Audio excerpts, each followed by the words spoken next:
Почему не проходит сухой кашель? Конечно же, если у вас повышенная температура и у вас кашель и насморк, то чаще всего это инфекционные заболевания.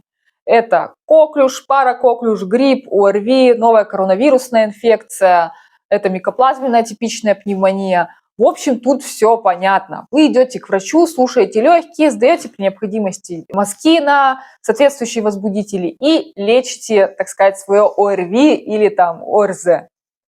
Но если температуры у вас нет и нет никаких симптомов интоксикации, но почему-то вы все время кашляете, и кашель этот у вас никак не проходит, это может быть первое. Это кашлевая форма бронхиальной астмы. Об этом у меня уже есть видео, смотрите по ссылочке в описании или в плейлисте «Сухой кашель».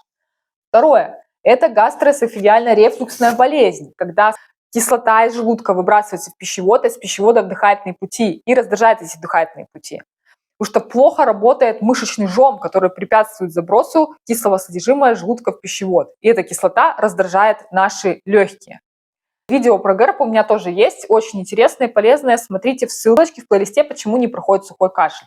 И третье – это хроническая сердечная недостаточность, когда сердце плохо и с трудом толкает кровь в большой и малый круг кровообращения, сердце слишком дряблое, оно не может нормально вытолкнуть кровь в большой и малый круг кровообращения, а кровь-то у нас, она из легких пытается прийти в сердце, но там уже занято из-за того, что сердце плохо качает, там застаивается кровь, из легких, соответственно, она уже туда прийти не может, и она застаивается в легких. И эта жидкость, которая кровь застаивается в легких, она вызывает сухой кашель. То есть, но хотелось бы поговорить еще об одной причине, которая очень часто вызывает сухой кашель, и при этом избавиться от этого сухого кашля можно очень-очень просто, потому что сухой кашель могут вызвать лекарственные препараты, а именно ингибиторы ангиотензин превращающего фермента, которые используются для лечения артериальной гипертензии, повышенного артериального давления и некоторых других заболеваний сердца.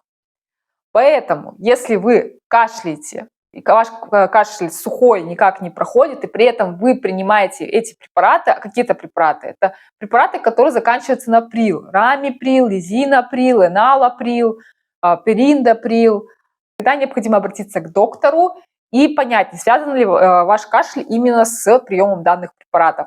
Следуйте вовремя, лечитесь грамотно и будьте здоровы!